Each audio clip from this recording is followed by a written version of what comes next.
시청자 여러분 그리고 장병 여러분 안녕하십니까? 국방 뉴스를 전해드립니다. 6.25 전쟁 이후 지뢰사고로 피해를 입었지만 시효가 소멸돼 국가보상을 받지 못한 지뢰사고 피해자들이 경제적 지원을 받을 수 있는 길이 열렸습니다. 국방부는 16일부터 지뢰 피해자 지원에 관한 특별법을 시행하고 지뢰 피해자와 유족들을 지원할 방침입니다. 내용을 윤현수 기자가 정리했습니다.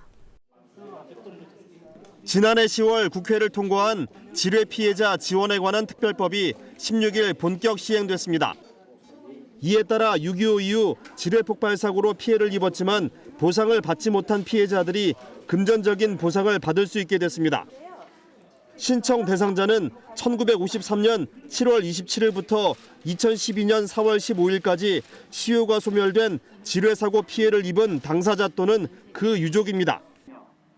피해자 또는 유족이 지뢰 사고와 관련해 국가로부터 배상을 받은 경우, 국가를 상대로 한 소송에서 확정 판결을 받은 경우, 군인 등 공무원이 직무 수행과 관련해 사망 또는 상해를 입은 경우는 신청에서 제외됩니다. 보상 신청 기간은 2015년 4월 16일부터 2017년 4월 15일까지 2년간으로 국방부 피해자 지원심의위원회에 방문 또는 우편 접수로 신청하면 됩니다. 지급 절차는 위로금 등 보상 신청이 접수되면 위원회는 피해자와 증인, 참고인 등을 대상으로 사실관계를 조사하고 심의 의결을 통해 위로금 등을 결정해 지급하게 됩니다.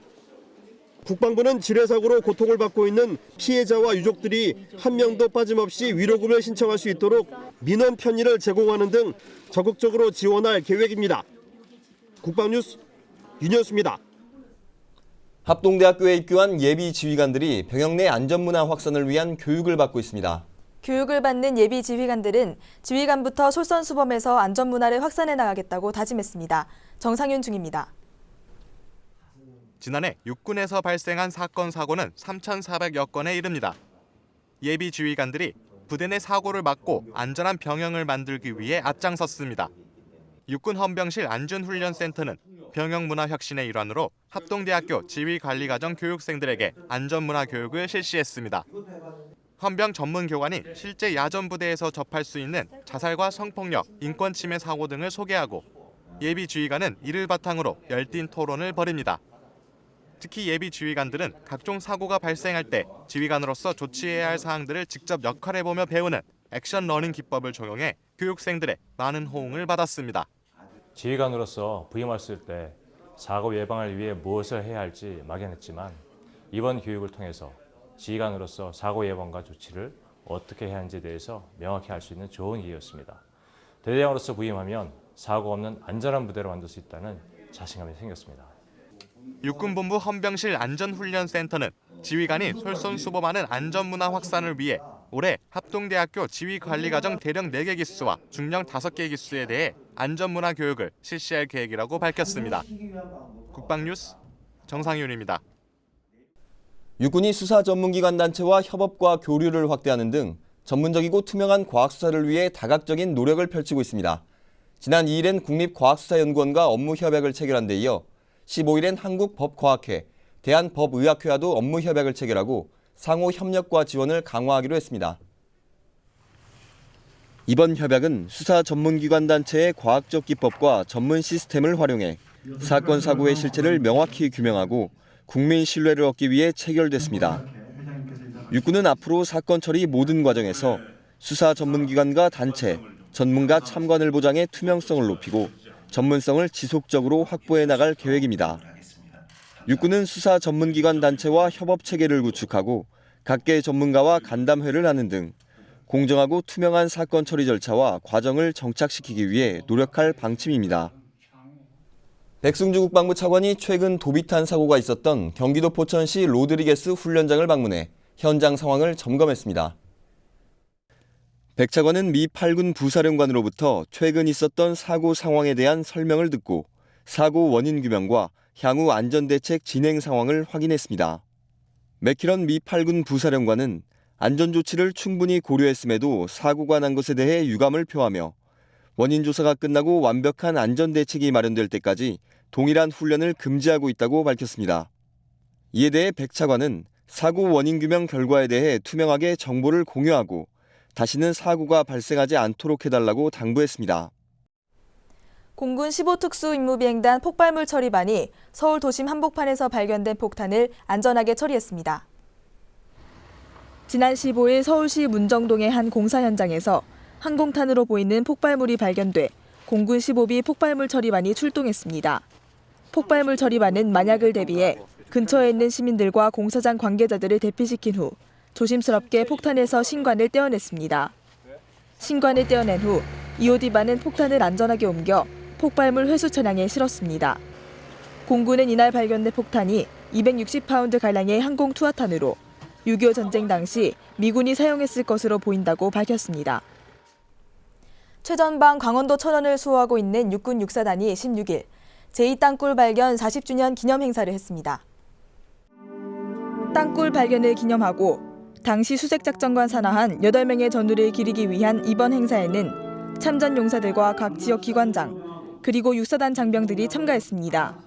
특히 탐색작전에 참가했던 청성사자회의 선배 전우들과 유가족들도 참석해 의미를 더했습니다.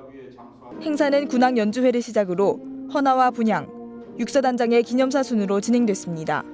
8분의 불꽃 같은 투혼과 거룩한 희생정신을 고루 삼아서 적이 감히 도발할 수 없도록 확고한 억제력과 만약 적이 도발한다면 신속하고 정확하게 그리고 충분하게 대응할 수 있는 대비태세와 노력을 유지할 것입니다. 제2땅굴은 1973년 GOP에서 경계작전 중이던 육사단 초병이 포금을 청취한 후 16개월 동안 정밀 수색작전을 펼친 끝에 발견됐습니다. 제2땅굴은 현재 육사단 철통 경계의 상징이자 국민안보교육의 장으로 바뀌어 연간 17만 명이 방문하고 있습니다. 육군 39사단이 자매 결연을 맺고 있는 기업 임직원들을 대상으로 나라사랑 콘서트를 열었습니다. 지난 16일 현대 위아 대강당에서 70분간 펼쳐진 이번 콘서트에는 기업 임직원 300여 명이 참석했습니다. 콘서트에서는 군악대의 연주와 노래, 마술 등 다양한 공연이 펼쳐져 참석한 사람들의 열띤 호응을 이끌어냈습니다. 특히 공연 막바지에는 공연팀이 태극기 세레모니를 펼치며 애국가를 불러 나라사랑 콘서트의 진정한 의미를 되새기기도 했습니다. 육군 39사단과 현대 위아는 지난 2012년 자매 결연을 맺고 서로에게 많은 도움을 주며 교류를 이어가고 있습니다. 8년 전 육군 대위로 전역한 신미옥 씨가 지난달 27일 과천시 여성 예비군 소대장에 임명돼 화제가 되고 있습니다. 신 소대장은 현역 시절 국방TV 현역 앵커와 육군 27사단 등 전후반 각급 부대에서 임무를 수행하고 지난 2007년 전역했는데요. 신 소대장은 마음마저 떠나지 못해 다시 여성 예비군 소대장으로 지원했다며 과천시의 통합 방위태세 확립을 위해 노력하겠다고 당찬 포부를 밝혔는데요. 주간 초대석 이번 시간에는 신미옥 소대장을 원동환 중사가 만나봤습니다. 도전을 좋아하는 스타일입니다. 제 생활신조 가운데 하나가 실패는 두렵지 않다. 도전하는 자만이 승리하기 때문이다라는 생활신조가 있습니다. 군생활이건 사회생활이건 어떤 목표가 있으면 도전하지 않으면 그 일을 성공할 수 없기 때문입니다.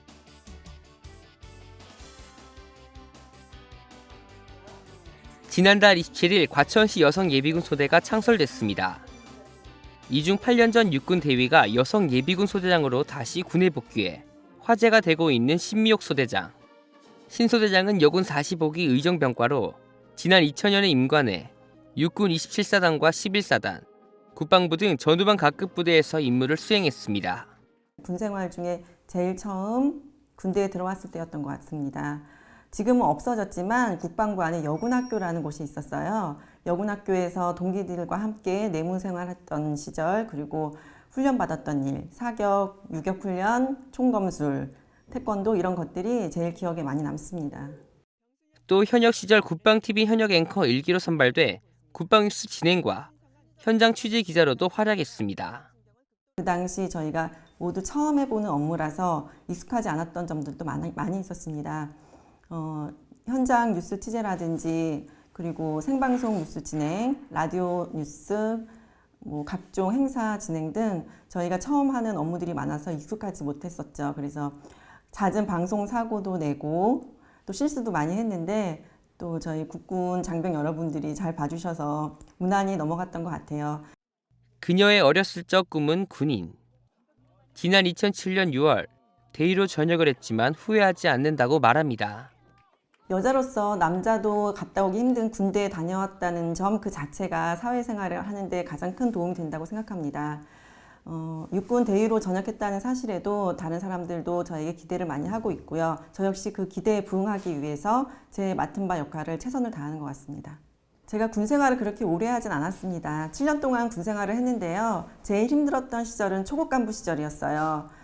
부대에서 임무를 주었을 때 원하지 않던 그 임무를 완수해야 되는데 그 일들을 수행해 나갔을 때 점차 제 자신도 성장하는 것을 느꼈거든요. 후회하지 않는 현역 시절을 보내셨으면 좋을 것 같고요. 특히나 가정에서 엄마로서 그리고 또 부인으로서 군인으로서 여군 업무를 수행하고 있는 전국의 많은 여군 여러분 힘내시고 화이팅 하시길 바라겠습니다.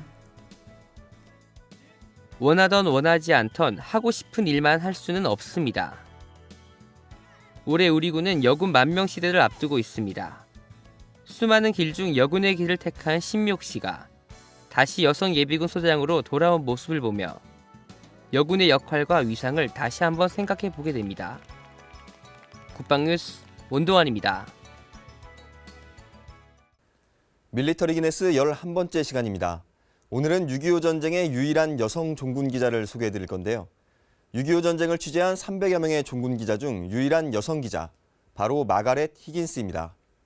미국 일간지 뉴욕 헤럴드 트리뷴의 극동지 국장인 마가렛 히긴스는 종군 여기자로 6.25 전쟁에 참가해 한반도의 비극을 전 세계에 타전했습니다. 그녀는 전쟁을 취재한 종군 기자 중 유일한 여성으로 서울 함락과 낙동강 전투, 인천 상륙작전 등을 목격하고 기록했는데요. 대한민국 해병대를 귀신 잡는 해병이라는 별명을 지어준 것도 바로 그녀입니다. 뉴욕 헤럴드 트리뷴지의 도쿄 특파원으로 파견된 마가렛은 1950년 6월 27일 대한민국에 들어와 온 전쟁터를 누비게 됩니다. 그녀는 장진호 전투와 흥남철수 등 생사를 넘나드는 취재를 계속했는데요. 당시 미 8군 사령관이었던 워커 장군은 전쟁터는 여자가 머무를 곳이 못 된다며 마가렛을 추방했지만 그녀는 메가더 장군을 찾아가 자신을 다시 전쟁터로 보내줄 것을 요구했고 그 결과 인천 상륙작전에도 함께하게 됩니다. 또 한강의 다리가 폭파돼 더 이상 뉴욕으로 기사를 전할 수 없게 되자 그녀는 군용 수송기를 타고 도쿄까지 날아가 기사를 전송한 뒤 다시 한국에 돌아오기도 했습니다. 여성으로는 최초로 퓰리처상을 수상한 기자 마가렛 히긴스. 그녀의 취재 일기는 전쟁의 현장에서 직접 쓴 전쟁 기록이라는 점에서 역사적 가치가 매우 높다고 할 수 있는데요. 우리 정부 역시 2010년 마가렛 기자에게 외교 훈장 흥인장을 추서했고 그녀의 딸과 손자가 방한해 훈장을 수령하기도 했습니다. 다음은 국방 게시판입니다.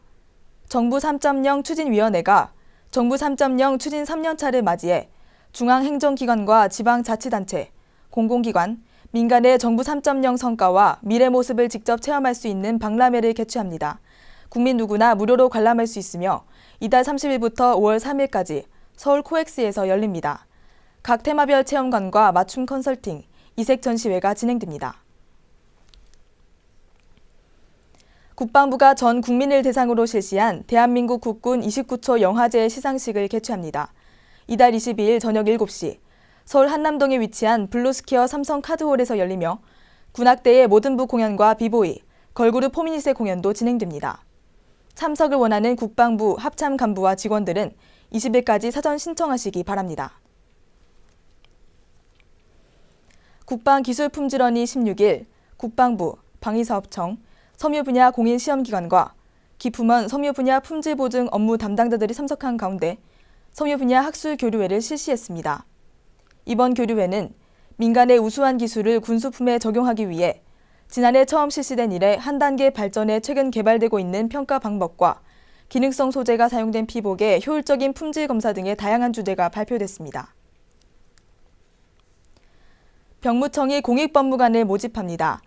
변호사 시험 합격자 중 법무사관 후보생에 편입되지 않은 현역병 입영 대상자 또는 사회복무요원 소집 대상자는 지원 가능하며 이달 16일부터 24일까지 접수합니다. 병무청 홈페이지에서 온라인 지원이나 우편으로 지원 가능하며 5월 6일 최종 발표합니다. 앞서 지뢰 피해자 지원에 관한 특별법이 시행된다는 소식 전해드렸습니다. 인류가 만든 가장 비인간적인 무기로 불리는 지뢰. 아직도 미확인 지뢰지대는 여의도 면적의 12배에 달한다고 하는데요. 지금도 피해자들은 눈물과 고통 속에서 힘든 나날을 보내고 있는데요. 그분들에 대한 신속한 보상은 물론 더 이상의 피해자가 나오지 않기를 기원합니다. 국방뉴스를 마칩니다. 시청해주신 여러분 고맙습니다.